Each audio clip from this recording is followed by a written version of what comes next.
Hello, my name is Sally Ryan Kostick, and I am Curator of the Bradford Landmark Society. Welcome to another edition of Coffee with the Curator. Today we're talking about Daisy Welch and her amazing peanut people. If you've never heard of the peanut people, then you're in for a surprise.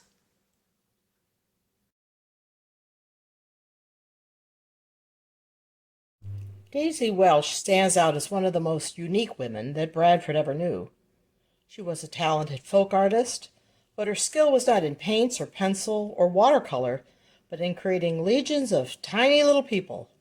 Chickens, dogs, children, all made out of peanuts. Using hand-carved matchsticks for shoes and legs, scraps of fabric for clothes, dresses, shirts, and pants, she painstakingly fashioned an entire world based on the shape of a particular peanut. Some of her peanut people sat in chairs, some played musical instruments, some carried books, purses, and peanut babies, and others were fictional, such as Snow White and the Seven Dwarfs. Here's a photograph of Daisy shortly before her death. This was taken in 1968. Here's another photograph of Daisy Welch, taken many years ago. It is believed she was born in 1906 in Potter County, but I have also seen records stating that she was born in 1897. She attended Clarion Normal School, now known as Clarion University, obtained a teaching degree, and for a time taught in Second Word School.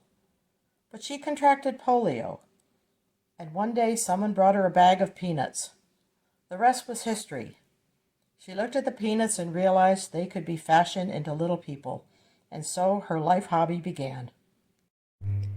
Here is the collection of the peanut people of Daisy Welch that can be found at the Bradford Landmark Society. As far as we know, it is the only peanut people still in existence. We take very good care of these peanut people. We wrap each one in tissue paper and store them in an acid-free box. It's important to keep such local folk art for the future.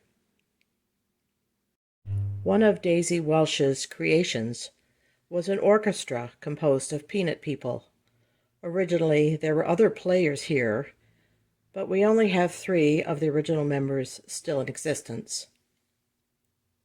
This particular orchestra was displayed in the Atlanta Historical Society in 1938. As a former teacher, Daisy Welch was fond of children, and making peanut children was one of her favorite hobbies. These 3 little peanut girls are all dressed the same. They're wearing a brown pleated skirt, black shoes, brown socks, and the one in the middle has flowers in her hand. This peanut boy is taking his dog for a walk. Dogs and cats were also made from peanuts and are often found in the peanut family. Daisy Welch also showed older people relaxing, knitting, or reading. This grandmother has a cat playing with the yarn that she's dropped. This peanut grandfather is sitting in a wooden chair, also made by Daisy. Although she specialized in peanut people, she knew she had to make furniture for them to sit on. This particular chair is made of pieces of scrap wood. What's interesting about this fellow is the book he is reading. It is not just a blank mock-up of a book. There is actually printed text inside. I must admit, my favorite out of all the peanut creations are the chickens. Just imagine the work it took to construct this chicken out of a peanut. The detail in these chickens is remarkable. Their legs, like the others, are carved out of matchsticks. Their beak is glued in, and the rooster even has feathers on his tail. At one point, Daisy Welch was so famous, her article on how to make a peanut doll appeared in Popular Science magazine in December of 1944. Now, I admit, as unique and unusual as the peanut people are, this type of folk art is not for everyone. Art is, after all, in the eye of the beholder, and little people made out of peanuts might not be your thing. Daisy herself realized that not everyone thought much about her peanut people. She even wrote a poem about it. It's called My Hometown and expresses her frustration at the attitudes of the local people. It was written in October of 1968. Have you heard of the peanut people? In most places they have gained renown. In USA and other countries, everywhere but my hometown. Photos were in 100 newspapers and in many a magazine. In almost every Sunday school paper, photos and write-ups have been seen. They've traveled extensively. They're always on the go. They won first place in New York City as the world's largest doll show. They've been shown in many cities, all over the USA. I've sold to a few museums who have a permanent display.